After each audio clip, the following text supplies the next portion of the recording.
You're standing on that dock right now, aren't you? The listing photo looked perfect.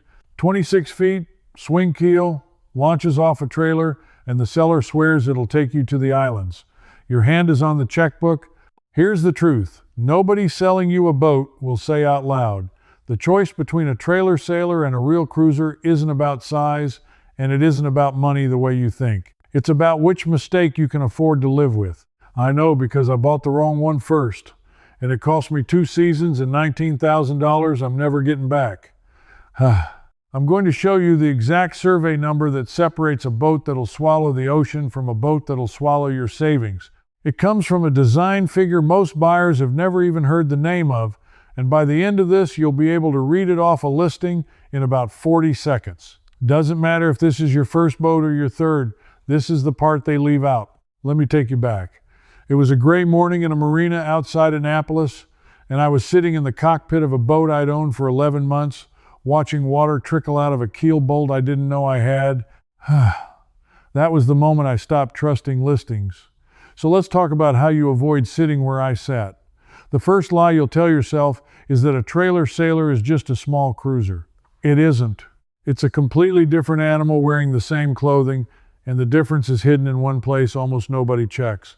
When I started shopping, I thought the whole game was length overall. 22 feet, 26 feet, 30 feet. I figured bigger meant more capable and smaller meant cheaper, and I'd just find the sweet spot in the middle. That's exactly how you get burned. Because a 26-foot trailer sailor and a 26-foot fixed-keel cruiser can share the same length and have almost nothing else in common. The thing that actually matters is called ballast ratio. That's the weight of the ballast divided by the total weight of the boat. It's the single number that tells you how hard that boat fights to stand back up when a gust knocks it flat. A trailer sailor, by design, has to be light enough to pull behind a truck, and the way you make a sailboat light is you take weight out of the keel. So a lot of trailerable boats run a ballast ratio down around 25% or even lower. A real offshore cruiser from the same era is often up around 40% or more. I didn't know any of that when I bought my first boat. Nobody told me. The listing said, "Great starter cruiser, sails like a dream." And it did sail like a dream. Right up until the afternoon, the wind piped up to 25 knots off the mouth of the bay, and that light little hull laid over so far the cockpit combing touched the water. My wife will not sail with me on anything under 30 feet to this day, and that afternoon is exactly why. So here's what you do. Before you drive 4 hours to look at anything, you find the ballast ratio. Sometimes it's in the listing. More often, you dig up the original design specs by the model name and the year. If that number is under 30%, understand what you're buying. You're buying a boat for lakes, for protected bays, for day sailing and the occasional calm overnight. That's not an insult. That boat can be an absolute joy. But it is not the boat that takes you across open water, no matter what the ad says. And here's the part that started to make me angry. Once I learned to read that number, I went back and looked at the listing that sold me my first boat. The seller had described it as a capable pocket cruiser fit for coastal passages. The design spec said 24% ballast ratio. He knew, or he should have. Somebody profited from the fact that I didn't. But the ballast ratio only tells you how the boat behaves the day you sail it.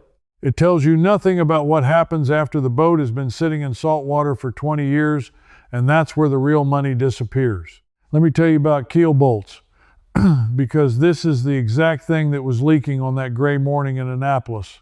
On a fixed keel cruiser, that heavy lead or iron keel is bolted to the bottom of the hull with steel keel bolts. On a lot of trailer sailors with swing keels or centerboards, you've got an entirely different mechanism. A pivot pin and a lifting cable and a pendant, and every one of those parts is a moving part sitting in salt water. Moving parts in salt water fail. That's not pessimism, that's chemistry. Here's the confession. When I bought that first boat, the survey I paid $400 for said the swing keel mechanism was serviceable. Serviceable. That word cost me thousands. Within a year, the lifting cable had corroded and frayed, the pivot pin was seized with rust and marine growth, and to fix it properly, the boat had to come out of the water, the keel had to be dropped, and the whole trunk had to be rebedded. That was most of my $19,000 right there, on a boat I paid about $14 for. Now the surveyor wasn't lying exactly. On the day he looked, it worked. But works today and won't ruin you next season are two completely different statements, and a lot of surveys live in the gap between them. So here's what you check, and you can do this yourself on any boat you're considering. If it's a swing keel or a centerboard boat, you get down on your hands and knees and you find the pivot pin and the lifting cable. You look for rust weeping out of the trunk.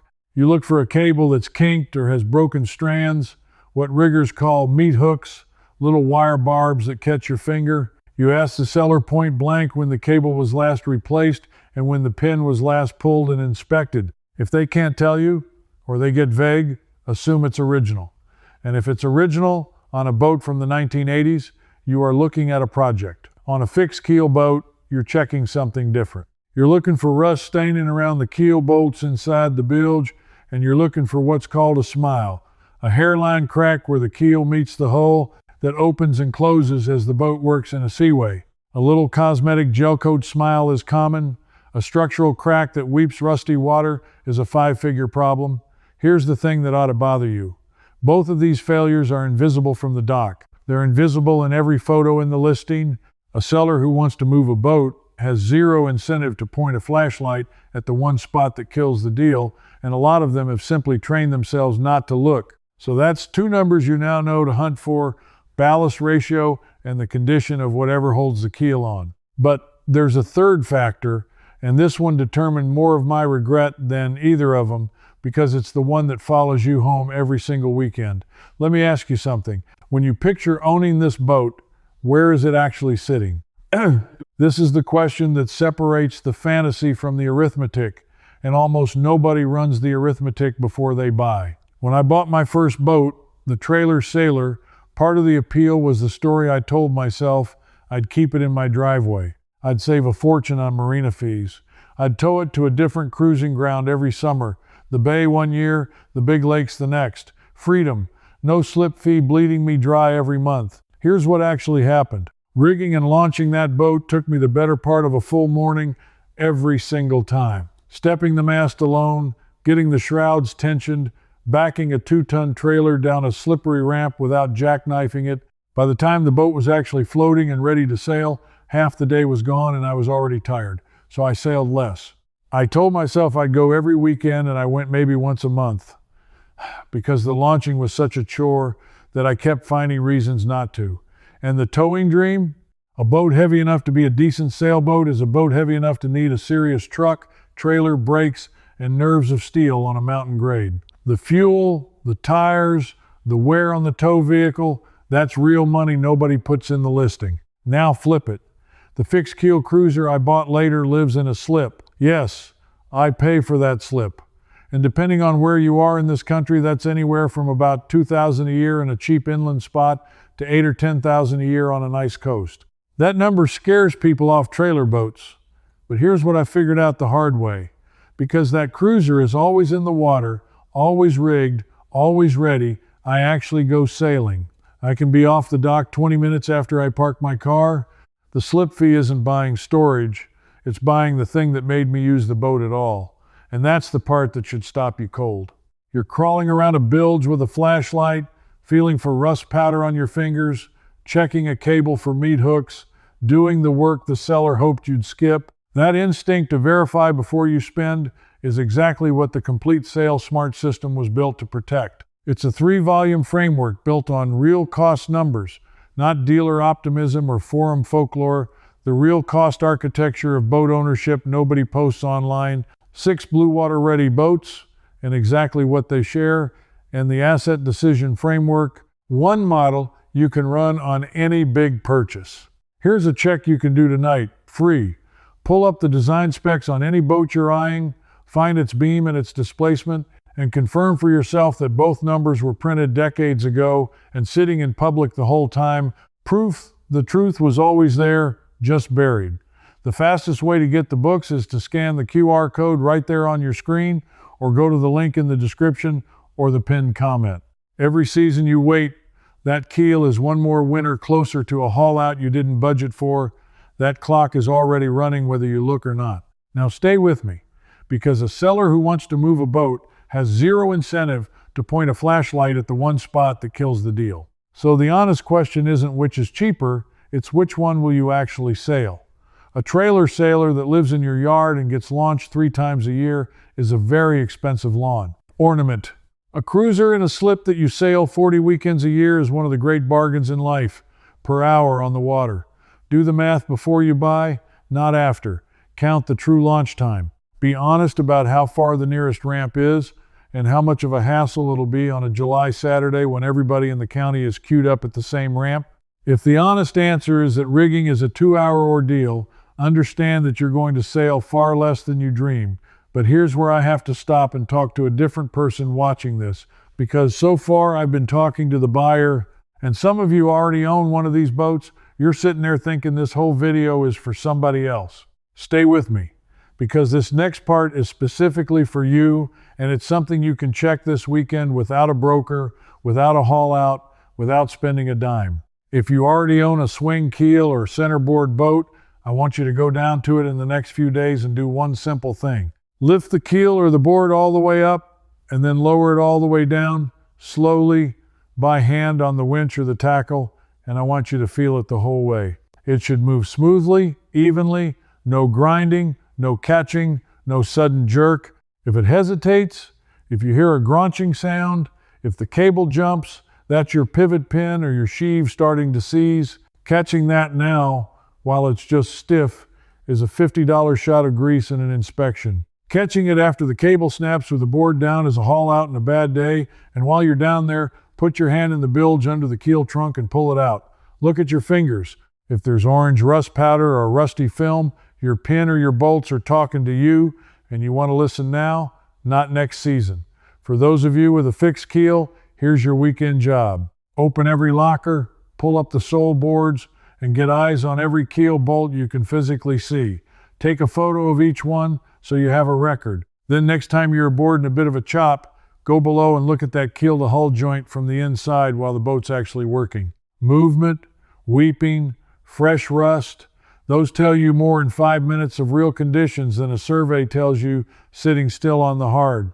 You own the boat. You have a luxury the buyer doesn't. You can watch it over time, use that. Now here's why I'm pushing you to do this yourself instead of just trusting the paper. Because I trusted the paper once, and the paper used a word like serviceable, and I've told you what that word cost me.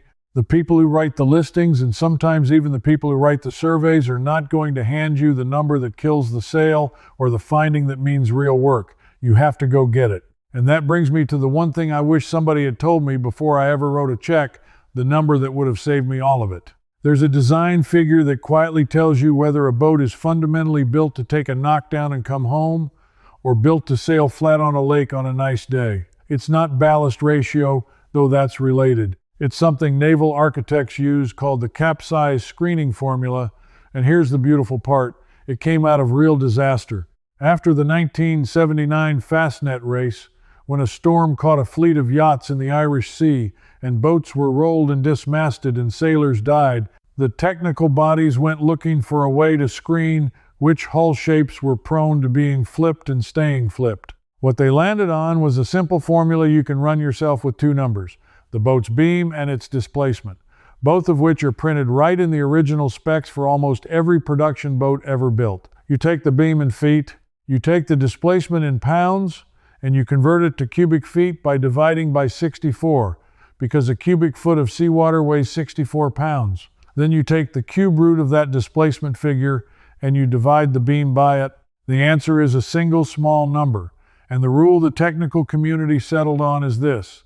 If the result is 2.0 or lower, that hull is considered acceptable for offshore work. If it's above 2.0, the boat is more likely, in a survival storm, to be capsized and to stay inverted. Here's why this matters more than anything else in this video. A wide, light boat, which is exactly what a lot of trailer sailors and a lot of modern beamy production boats are, scores high. It'll feel wonderful and stable at the dock and in light air because that beam gives it initial stiffness, but that same width is what lets a breaking wave get under it and flip it, and that same lightness is what lets it sit there upside down instead of rolling back. A narrower, heavier, older offshore cruiser scores low, feels tender and tippy at the dock, and is exactly the boat you want under you when it truly blows. Run this on the boat you're eyeing. It takes 2 numbers off the spec sheet and a calculator on your phone. When I finally ran it on my old trailer sailor, after I'd already sold it at a loss, the number came out well above 2.0. The boat had been screaming at me from a formula that's been sitting in the public record since 1979, and I'd never heard its name because no seller was ever going to teach it to me. The knowledge existed. The sailors who died in that storm bought it, the technical bodies wrote it down, and then it got buried under glossy listings and the word cruiser slapped on hulls that had no business offshore. Now you hold it. And I want to be fair, because this is the honest way and not the scary way. A high number does not make a boat worthless. If you're going to day sail a lake and gunk hole a protected bay, a boat that scores 2.3 is going to give you years of joy and never once threaten you, because you'll never be out in the conditions that expose it. The formula isn't a pass-fail on the boat, it's a truth serum on the seller. The second a listing calls a beamy, light, high-scoring boat, blue water capable, or ready for offshore, you now know, with a number in your hand, that somebody is either lying or doesn't know. Either way, you just protected yourself. So put it all together, because this is the whole decision in one breath. You check the ballast ratio to know how hard she stands back up. You check the keel attachment, the swing gear, or the bolts to know if she'll bankrupt you. You do the honest arithmetic on where she lives and whether you'll actually sail her. And you run the Capsize screening number to know what water she truly belongs in. 4 checks. None of them require a broker, and only one of them requires a haul out. Here's the thing I keep coming back to. The choice between a trailer sailor and a real cruiser was never really the question. The question was always whether the boat matches the sailor you actually are, not the sailor you imagine on the drive home from the marina with a listing printed out on the passenger seat. I bought the fantasy first. I paid $19,000 in 2 summers for the education, and the whole time, the numbers that would have told me the truth were sitting right there in the specs, free, printed decades ago, ignored by everybody who profited from my not knowing. You don't have to pay what I paid. You've got the 4 checks now, and you've got the one formula that came out of a real storm and real loss and got written down so the rest of us wouldn't have to learn it the way those sailors did. If you're the kind of person who'd rather run a number off a spec sheet than trust a stranger who wants your money, you're already sailing smarter than I was at the start. That's the whole game. Do the homework before the money moves. So let me ask you straight, and I actually read these. What boat are you looking at right now?